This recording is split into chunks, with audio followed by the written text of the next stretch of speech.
for social content publishing, reaching audiences in the age of declining organic reach. I am Steve Etzler with Business Development Institute.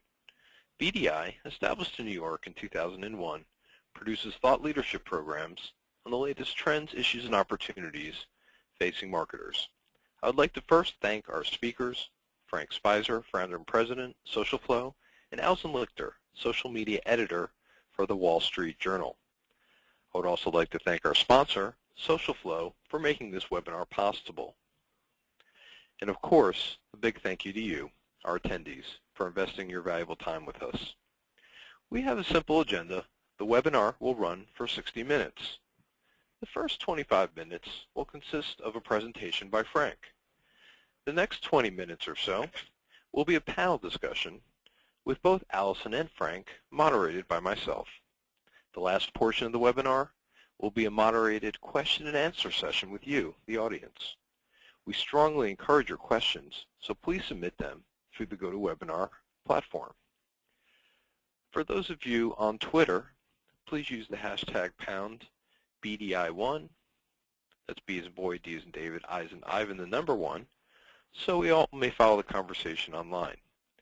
The webinar is being recorded, and we will make the recording available for download after the event.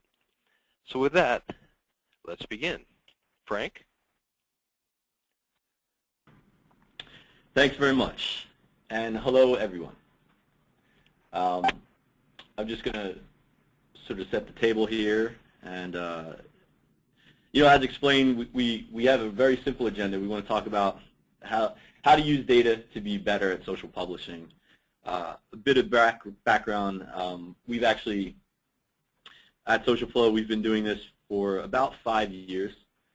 We initially were a Twitter Firehose partner in early 2010, and at that time, there was about 25 million tweets a day going through all of Twitter.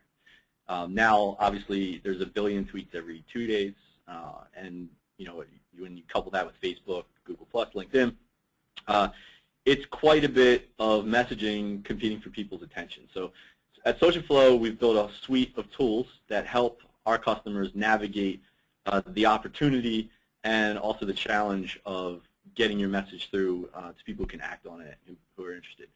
Uploading the screen now, I think there's a picture of me. I don't look anything like that right now because I'm doing the No Shave November thing. It probably looks like I've been out in the wilderness for a few years, so you wouldn't recognize me if you passed me on the street, which is probably a good thing because I look pretty rough right now.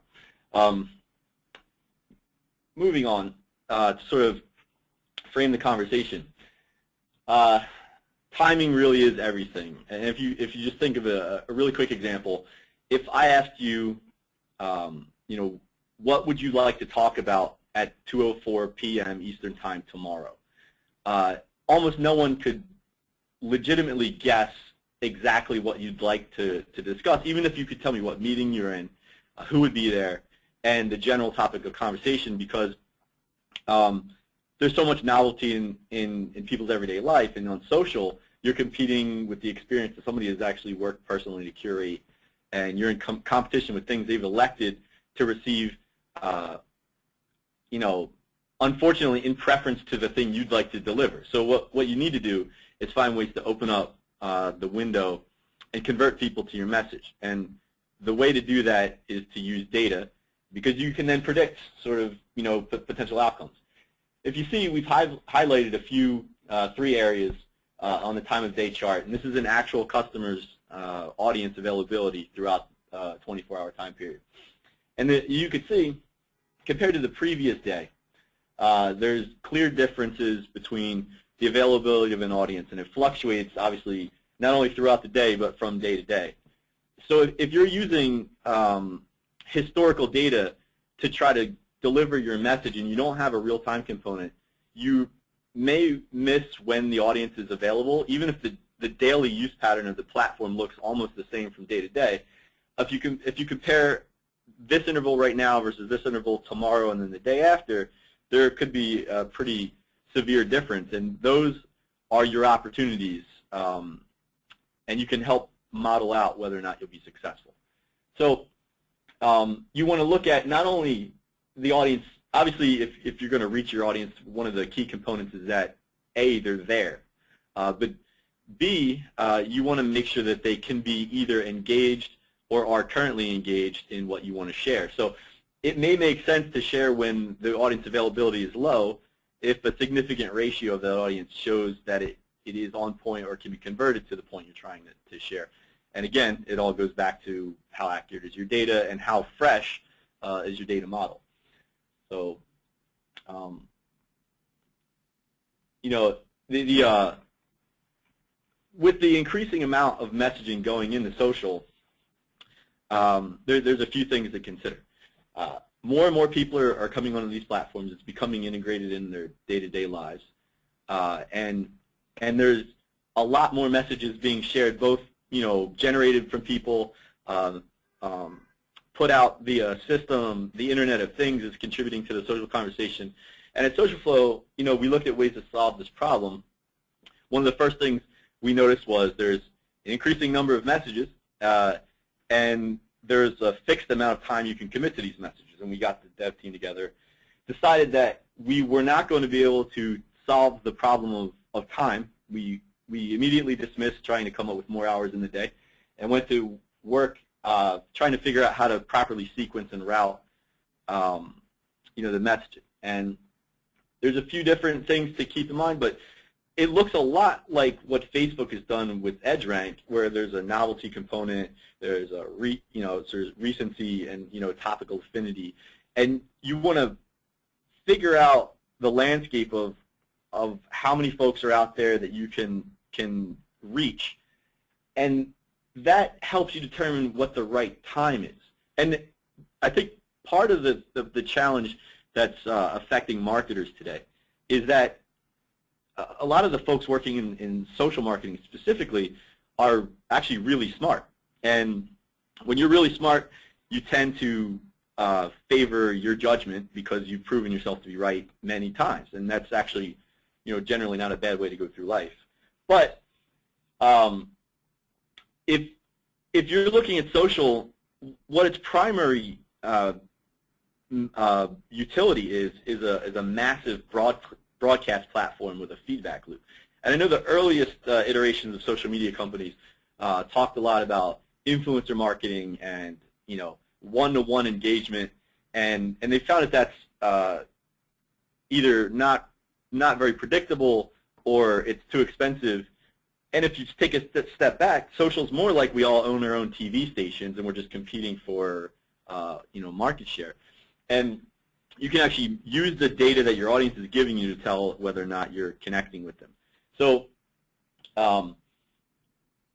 instead of polling you and your close set of associates on what we think should go next, humans, especially the smart ones, are better served working with their organizations to generate the right type of content, to find the right marketing opportunities, to route the products and marketing messages, and trying to come up with the tone, and then using technology then to discover the window of opportunity through which to deliver it. Because if I ask you, if you're in New York, if I ask you to go to Yankee Stadium when there's a game and stand in the middle of the field and figure out the best conversation to have in that time frame at that point right there, it'd be almost impossible for a human to do that, right? And you might have a bunch of good messages. But with technology, you could kind of figure out the clusters of folks that could be converted. And if you look at the messages that you could share as your catalog, you could source and figure out what the most effective message you have at any given time is. And in some cases, it's a very good time to share it. So if I gave you the microphone while you're standing in the middle of the stadium, you could deliver the most effective message very consistently, and that's kind of the approach that we take to everything that we do. So going back to why scheduling isn't effective, in the absence of anything else, figuring out where the opportunity has historically been is an okay way to do things. But to use an analogy, no one would try to buy a stock based on the stock price that was in yesterday's newspaper or today's newspaper based on yesterday's market. If you went to buy that stock, you'd actually get a real-time quote, and then make some judgments. And in a lot of cases, the most effective participants have sophisticated quant systems to then figure out the margin of opportunity that you have at that very moment. Again, that's also the way we've approached it. And when you're a marketer, you're kind of looking at your opportunity as you're trading your message to the marketplace of ideas, and you want the most ROI for that. So if you go on just historical data, you miss the variances that everyday life presents to you. And it's not that it's a very difficult problem to solve if you're a set of one. So instead of polling yourself to figure out when you think is most important, your audience is readily available all the time and is constantly giving you feedback through what they're saying and what they're clicking on and what they're sharing to sort of group together and sequence out what you're about to put in front of your audience. So when people say real time, if you don't hear a lot of that they're not really talking about real time. What they're talking about is having semi-latent reports that then you read and do a lot of work around to guesstimate what you're supposed to do. Unfortunately, in the competitive environment that is only getting more competitive, that's actually not going to help that much. And the race that we see with our particular set of customers is how good can these smart people turn inward to their organization and figure out how to link up the various parts of the organization to get the best things fed into the potential queue of social, be it earned or paid, and work less like a tactician and more like a strategic manager, which the world needs a lot more of these days, as you know, the simple graph with the messages versus time can sort of illustrate. So what we want people to do is move to use the data not just more, but more recently.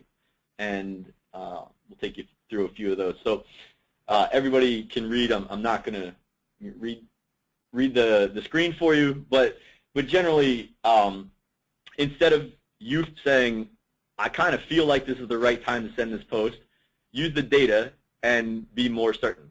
And there's various ways to clarify that. So here it goes.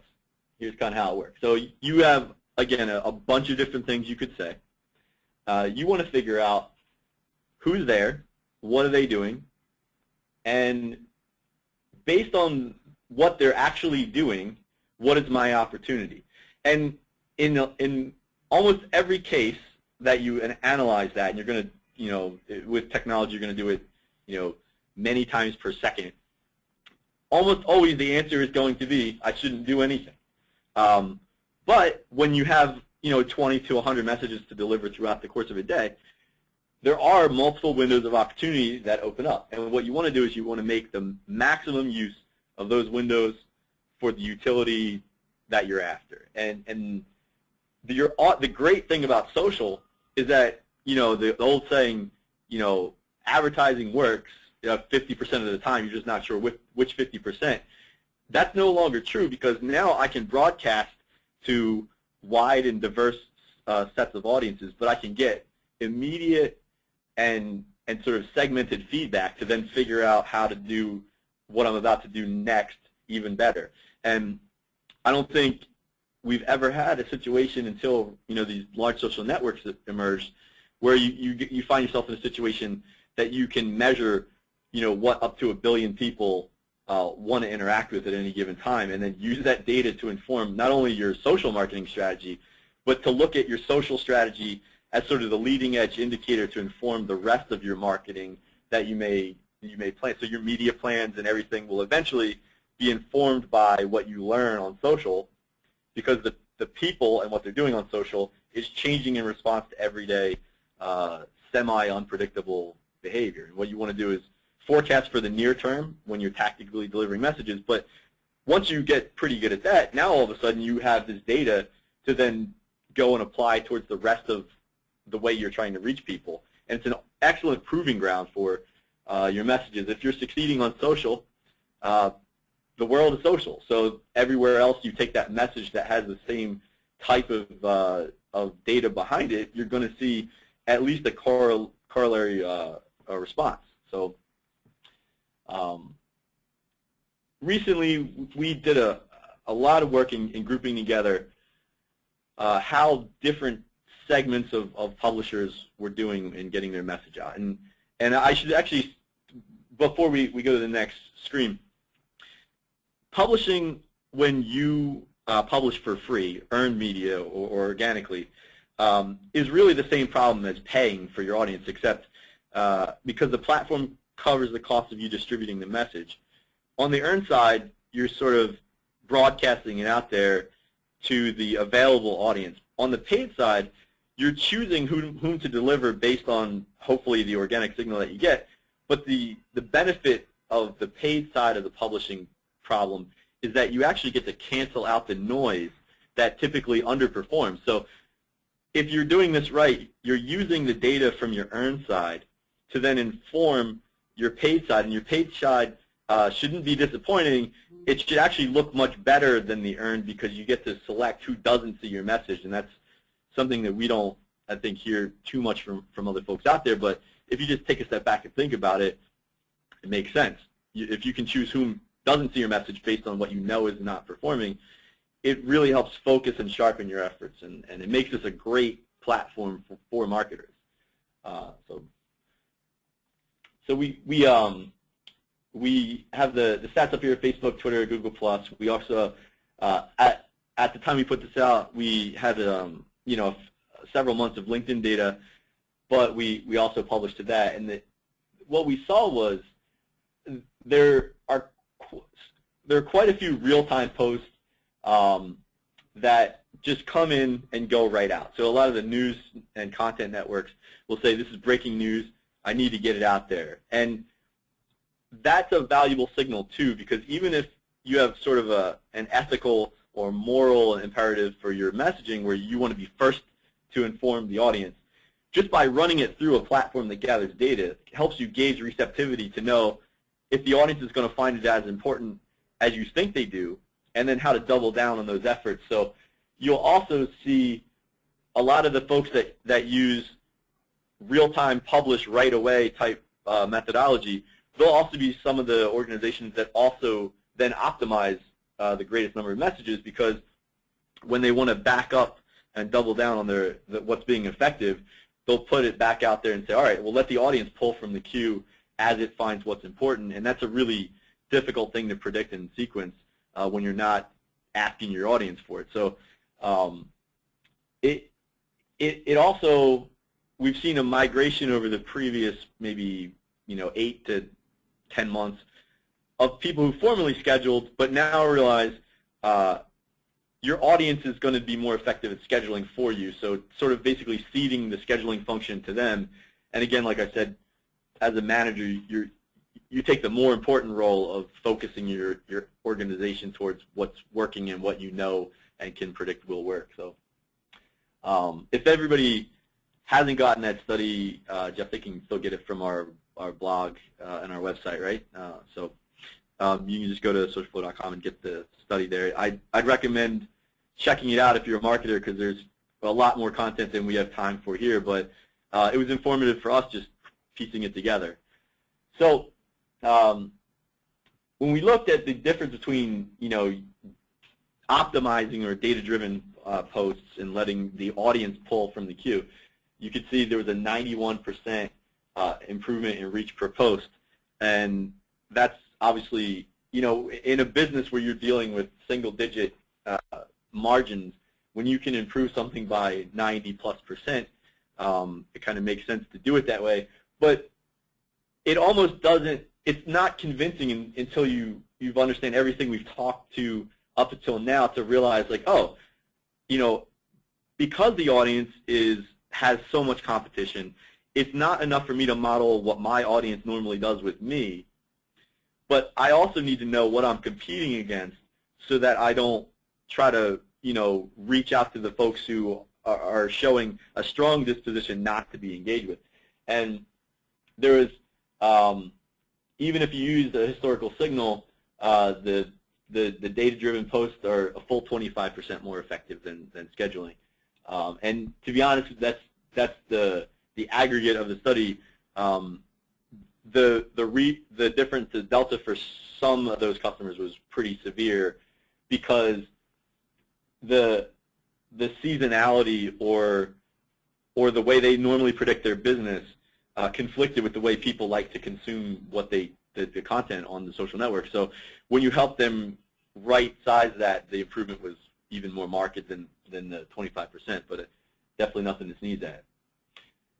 So as you can see, there's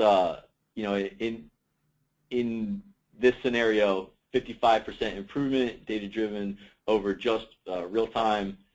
And that's not to say that you should stop publishing things in real time and breaking things on the fly. What it says is there is a market for attention, and you can serve that market by figuring out what is working. And once you know what's working, it works in cooperation with the kind of things that you're already good at doing, and get an early edge on what to feed to your audience and what additional information they'd like to consume based on what you know. So this is an important slide, which is why it's on one by itself.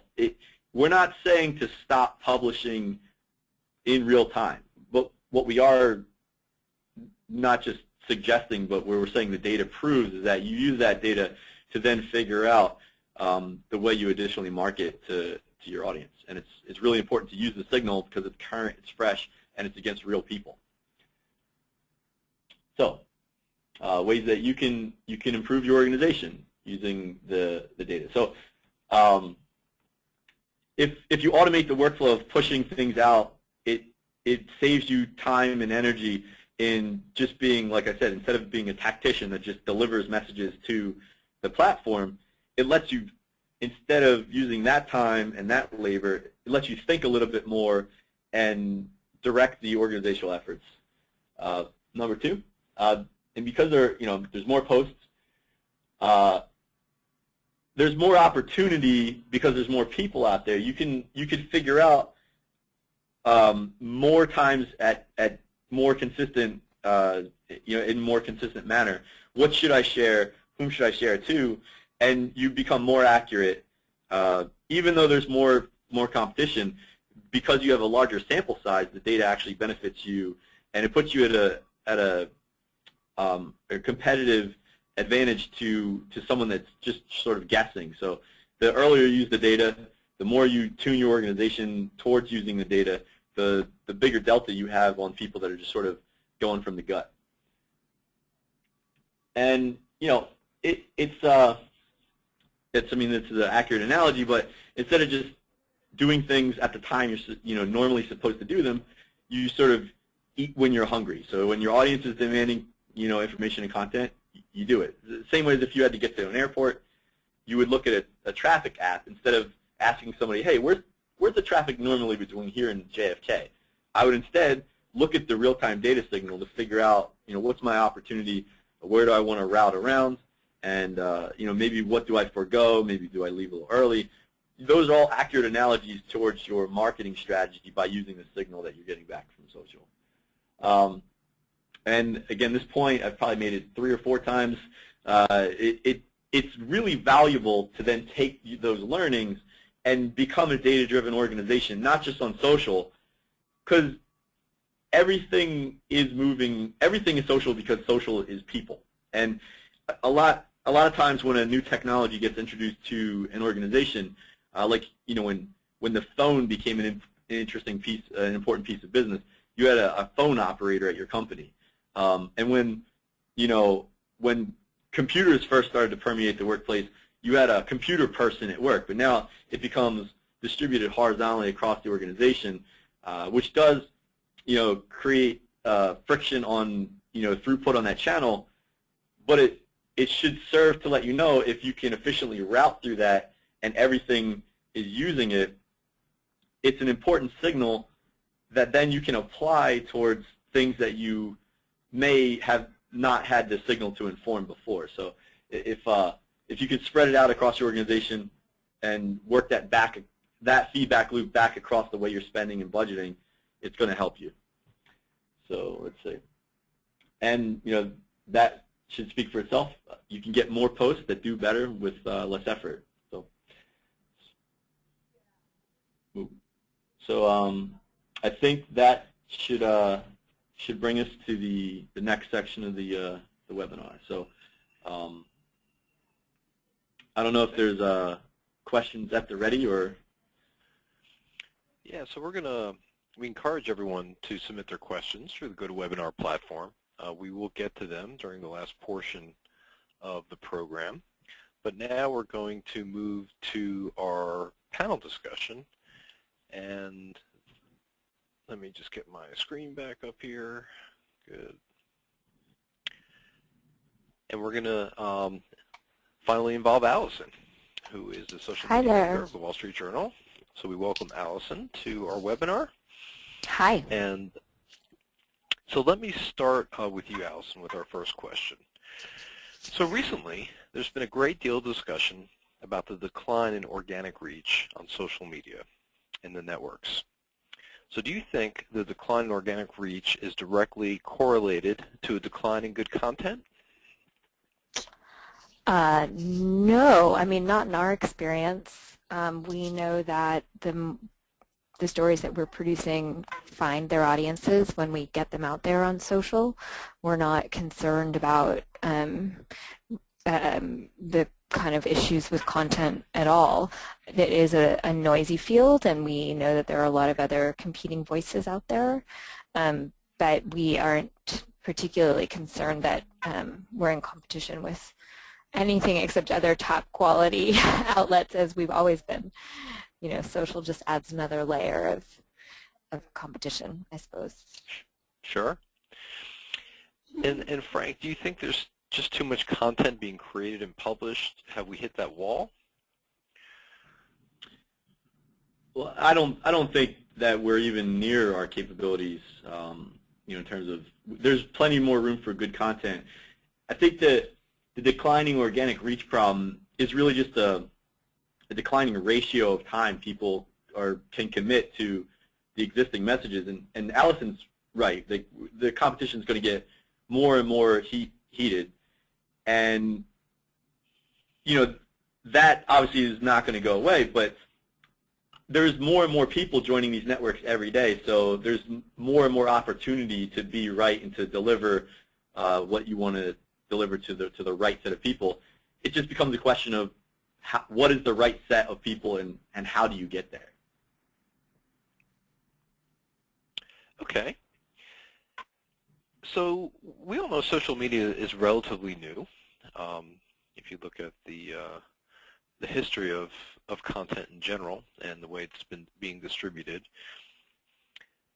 do either of you feel that social has changed the kinds of content that you're creating for your audience? So, and I guess I'll ask Allison this first. So is the Wall Street Journal changing their content for social, or are they simply just using social as another distribution outlet? Yeah, it's a great question. I would say that we're not changing our content, but we are changing the platforms and the design of our content. So, you know, we have a very big push around, we know that our readers are increasingly coming to us through mobile devices and also through social. So we have to think about being smart digital publishers, and that means producing content that can be read on a phone or on a tablet as much as in the newspaper or on a desktop. So the content itself isn't changing. Our levels of, you know, the sort of level of excellence that we've always worked at remains, but what is changing is design and sort of publication strategy. And I think that's important for, you know, for any publisher today to know that their content is being consumed on a variety of platforms and to create content that works across platforms. Sure, and while we all are not publishing content like the Wall Street Journal, in fact, hardly anyone is except for the Wall Street Journal. Frank, do you want to address that on behalf of maybe some of your clients and how they're looking at this?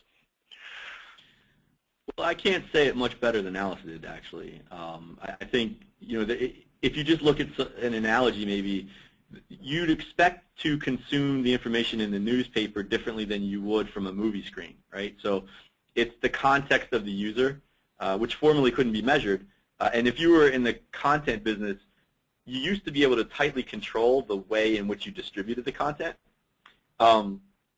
That's changed because the platforms now deliver the content, but having a uniform social definition isn't really accurate in terms of, content delivery, because you may be delivering to a phone or to a desktop. People may be more inclined to see, they may not be in a situation where they can stream a movie, but they could read a quick article, or they may be more willing to engage for longer periods of time. You just have to use the data to figure out what that opportunity is. And as quickly as you can, realize that social is sort of just a grouping. It's not a really clear, defining, all-encompassing strategy. You have to segment and measure your opportunity wherever you are.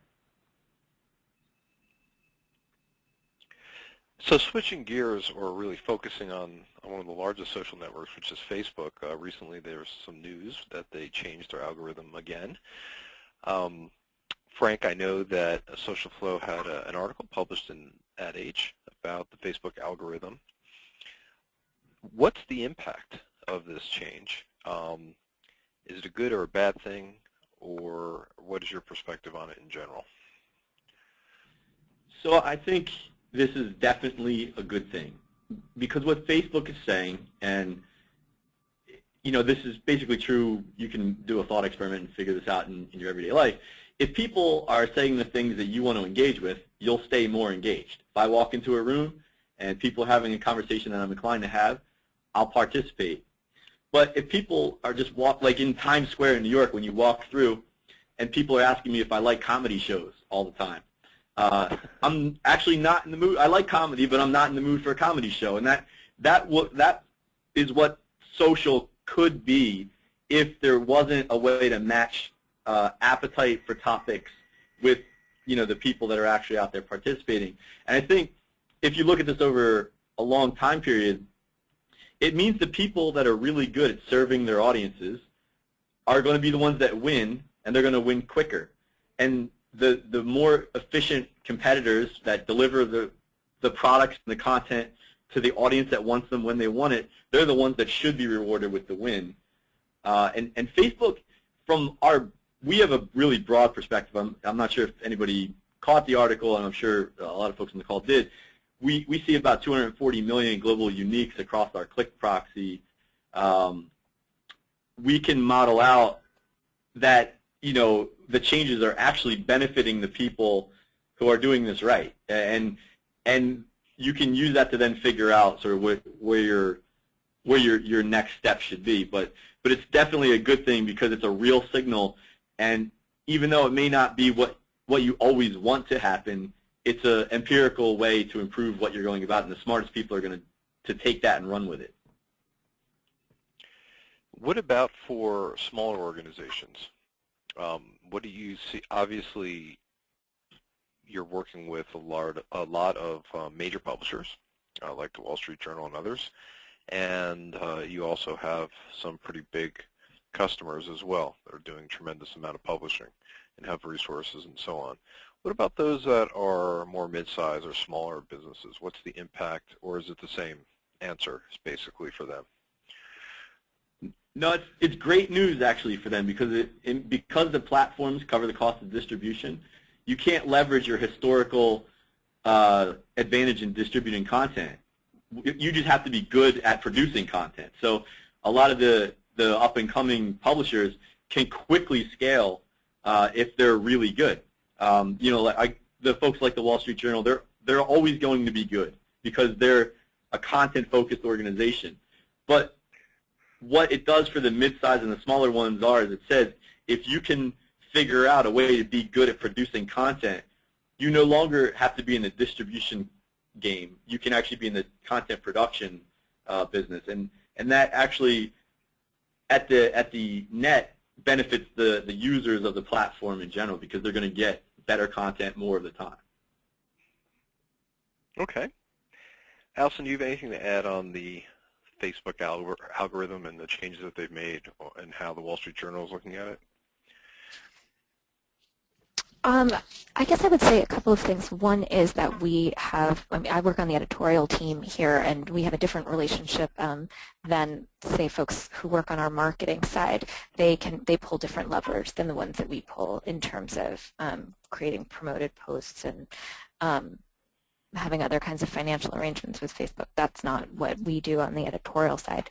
Having said that, I will say that our whole team of editors are kind of constantly and scrappily experimenting with what kinds of posts do well. We look at a variety of measures, including reach, engagement measures, reach, likes, shares, click-throughs, so traffic from Facebook is really important to us.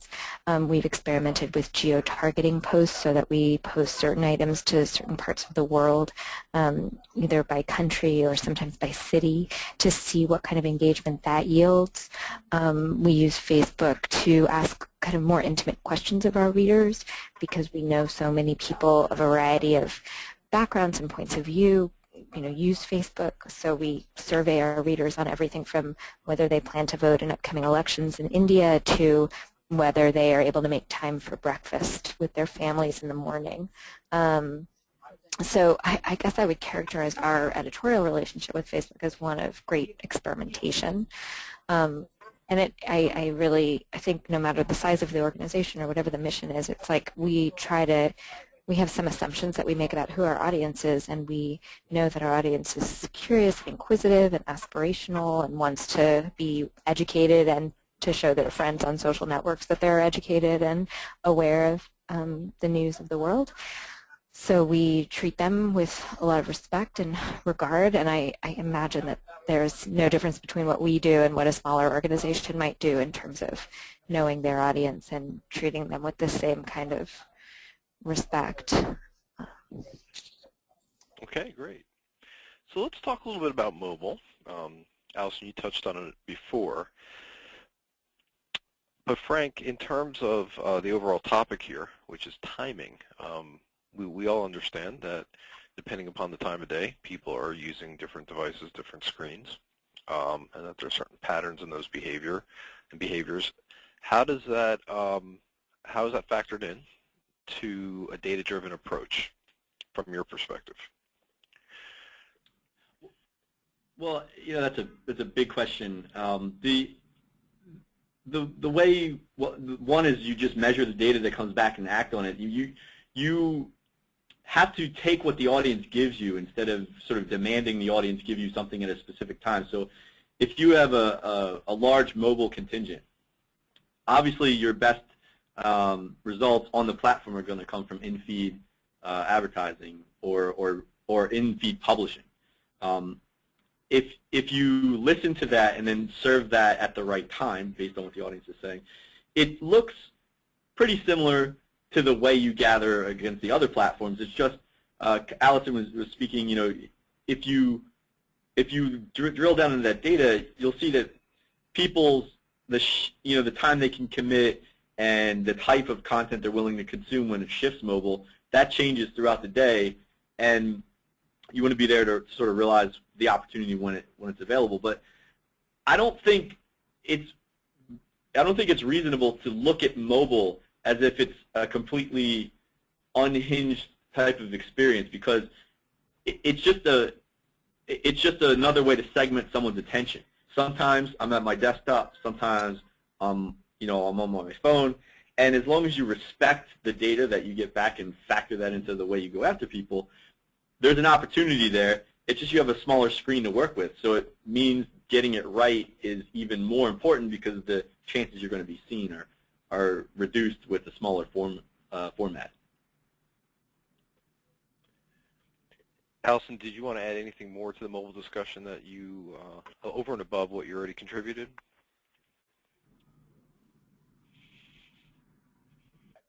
No, I think that I kind of covered what our strategy.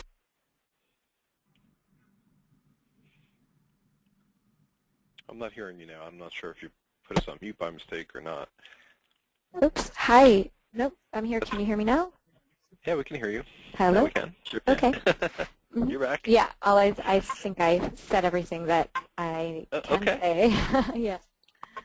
All right, so let's move on to some audience questions. And again, I'll encourage the audience who's joined us today to please continue to submit your questions. We've got some good ones, and we probably have some time for some more, so please keep them coming.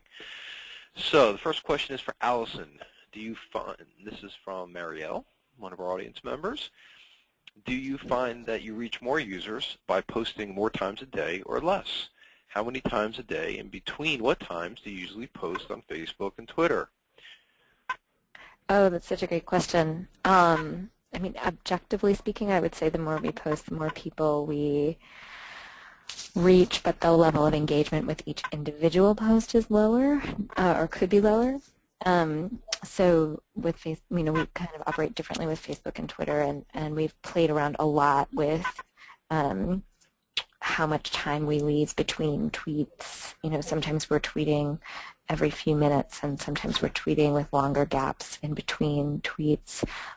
Similarly with Facebook, sometimes we'll post every hour on the hour, and sometimes we'll post with pauses of 2 to 3 hours. We really have experimented with this a lot, so it's sort of an unsatisfactory answer because our experience is that we're kind of constantly experimenting. But one thing that we think about a lot is we just try to remember that people are seeing our posts, especially on Facebook, not in real time.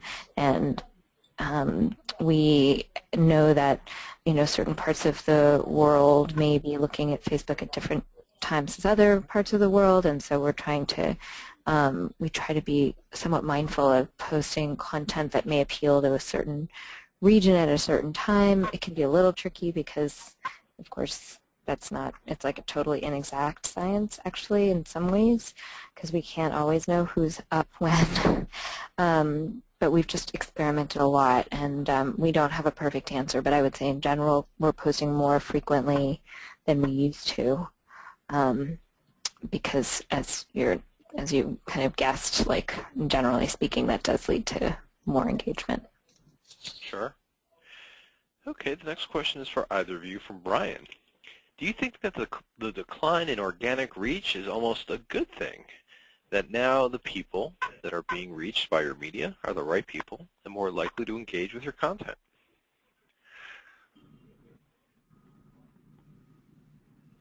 So I'll take that one if you like. Sure. Obviously, we're of the opinion. Yeah, so we're of the opinion that it is a good thing because, I mean, if you think about it, once you can figure out how to deliver the right content at the right time, the good news about the timing and the frequency problem is that your audience is always there, willing to give you data to inform your decision. And if you're the type of organization that listens and respects its user base, you're going to tend to have good results, and you're going to tend to then have money to spend to further your message. So you wind up crowding out some of the noise, and it works. We're as publishers and marketers, the job is to get your message through.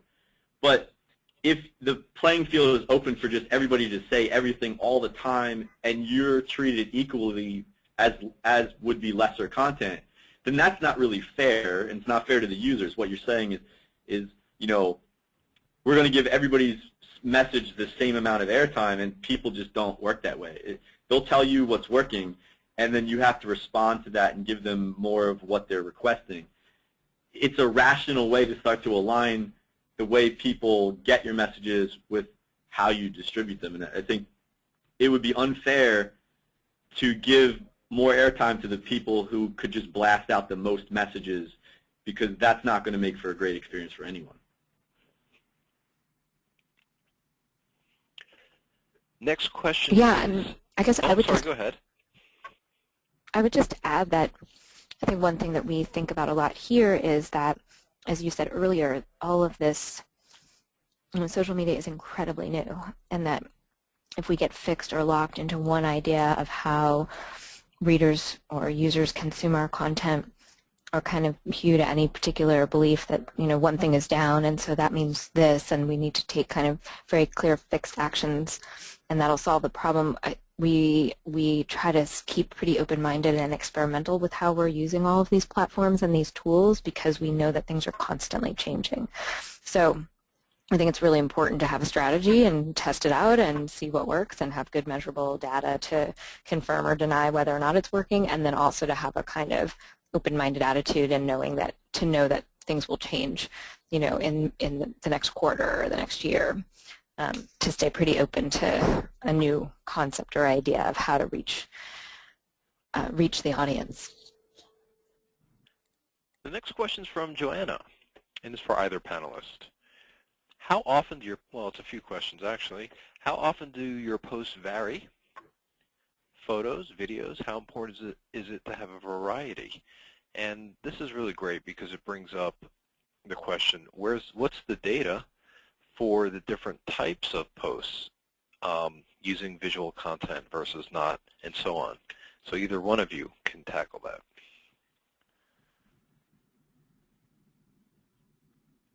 Okay, I'll give it a shot.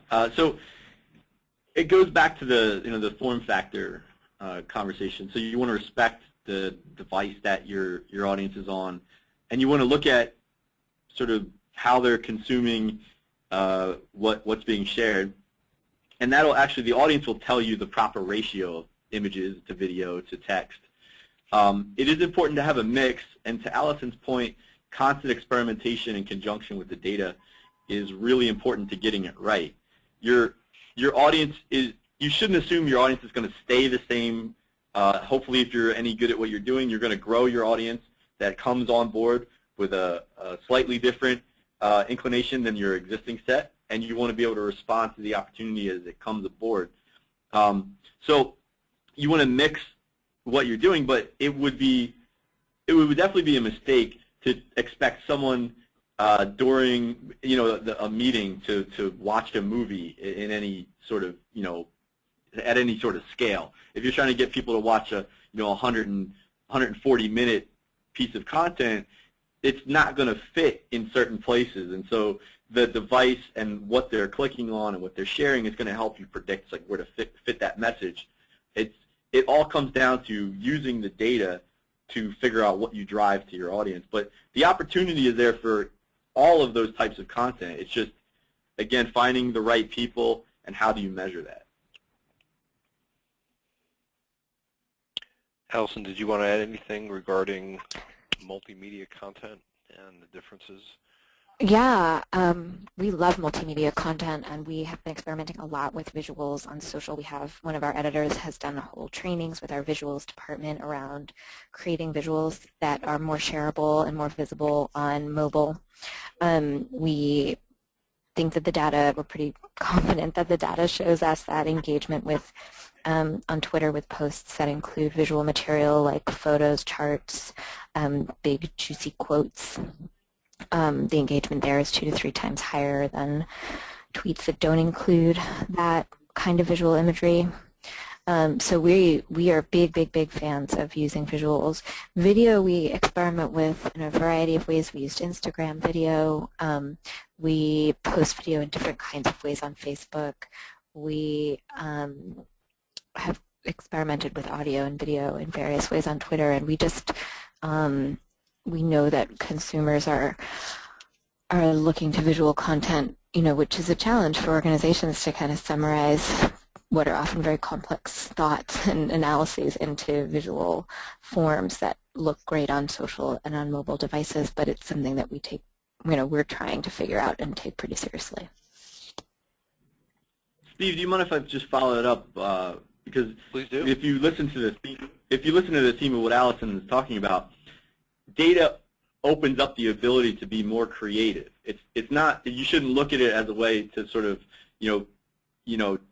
keep you in a certain radius from what you're used to be able to do. And what data is doing is helping you think of creative ways to reach your audience. And it's something that might have taken you might have a long format view that's several pages long, but if you can condense it to an infographic, you might be able to get your audience to consume that type of information in 2 different formats on 2 different devices.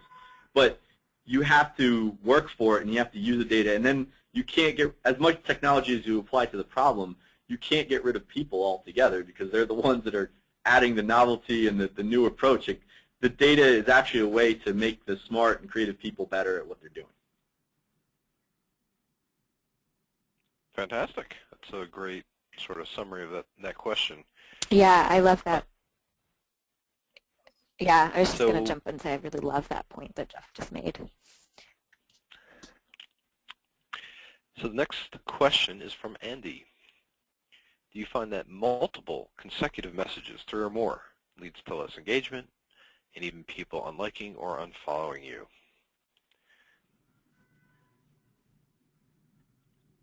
The data is definitely, the answer is yes.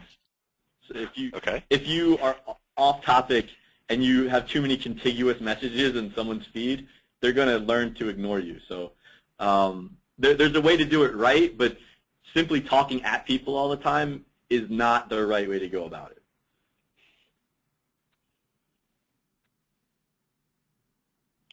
Here's a question from Crystal. Yes, that's our experience also. Thank you. So Crystal asks, what are some data indicators that everyone should pay attention to? I guess what are the I've been jumping in first. Do you want to go, Allison? No, go for it. Okay. All right. So one of the most important things you can measure on social is the velocity at which you succeed, right? So your audience is going to start plateauing or declining in engagement per message if you're off topic or if you're not targeting or if you're not delivering the right topic at the right time. So you want to measure, you want to look at your audience sort of like an annuity, and how much can I yield from that over, you know, the rest of its life. And since we don't know when it's going to end, the right and rational thing to do is to get that slope of success as steep as you possibly can. So the real game in social is to succeed as fast as you can, but the audience is going to limit how fast you can do that based on how good you are at serving the content into it. So if you just pay attention not just to the aggregate metrics that you're getting, but the velocity at which you accrue them, you'll be all right.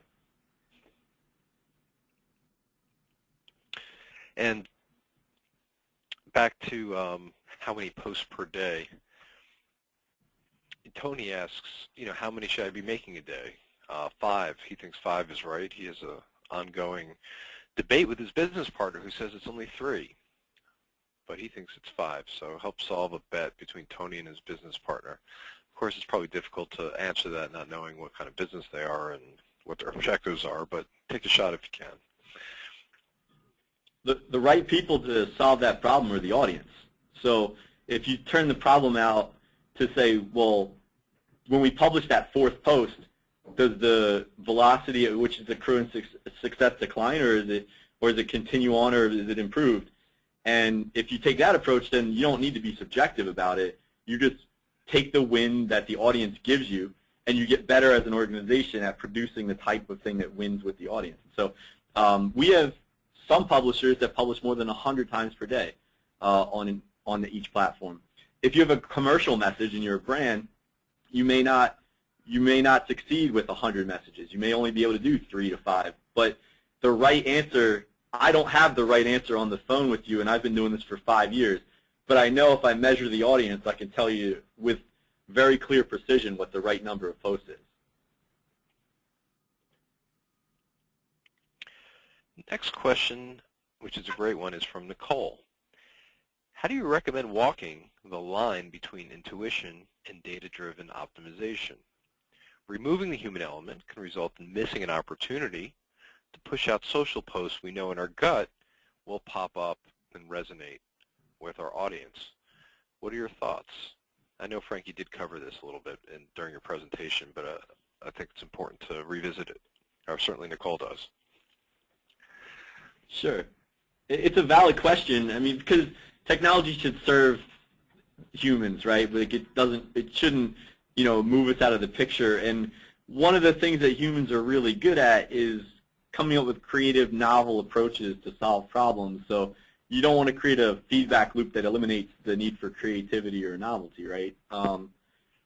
But if you can model out through a giant set of data that in the very recent past, people that talked about topic A do not convert well to topic B, and you want to share topic B, I can almost guarantee you that it's going to fall flat. And when you add more nodes into that measurement, you get better and more accurate at predicting the shelf life and opportunity for each of those topics. So I would say, ignore the data at your own risk because the data is not going to lie. But the approach and what you do with that data is still and probably always will be the domain of humans. And you should work in conjunction with the technology. It's not going to stop you from doing new and creative things if those things work well, and the data will tell you if it works well or not. So I guess that's the best way I can answer that question. Don't stop trying new things, but if the data is almost going to guarantee that you're going to lose, maybe don't do that right then. Yeah, I just would completely agree with that point. I feel like our experience is that we want to be able to be creative and experiment, but we're a small staff with a limited budget and limited time, and we don't want to experiment so much without paying attention to what actually works. And it's really very much through the numbers that we judge what works and what doesn't. So I think that, I think that the balance between instinct and watching the numbers is a critical one. Great. The last question is from me.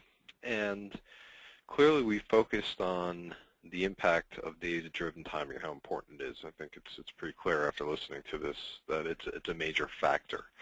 My question is, how would you rank data-driven timing compared to other things that impact reach and engagement, such as quality of content or the format of the content, whether it's visual or not, or so on? Just curious to get your perspective. I mean, obviously it deserves a major seat at the table. Should it be at the head of the table, or is it just sort of an equal part or an equal factor that goes into successful social publishing?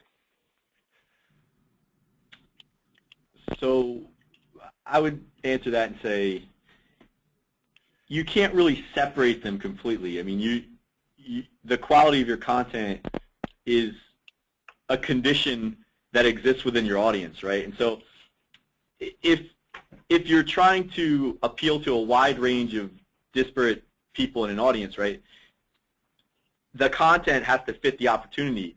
But if it's a more commercial message, or if it's a very segmented, like niche message, then what you do is you use what you know now and what you can model out to find the targeted opportunities, right? So there's an audience right now for your content. It may not be the biggest it possibly could be, but anything you want to say, pretty much, there are people right now that will receive it. It just becomes a matter of optimizing the delivery into the right sets of people when they're most inclined to interact with you. Allison, do you want to touch on that as well? I would just concur. I feel like the balance is key, and I think that I'm trying to think of a specific example beyond what I've already mentioned, but I think that the question of balancing each of these elements is something that is ongoing, and we do it in concert with lots of different places that have tools that we can take advantage of, including Socialflow. And yes, I don't know if I have more to add than that, but I totally agree. Okay, and with that, we are out of time. So let me first thank our speakers, Allison Lichter, social media editor for the Wall Street Journal, and Frank Spicer, founder and president for Socialflow. And of course, thank you to you, our audience, for joining us today. I hope you found the program worthwhile.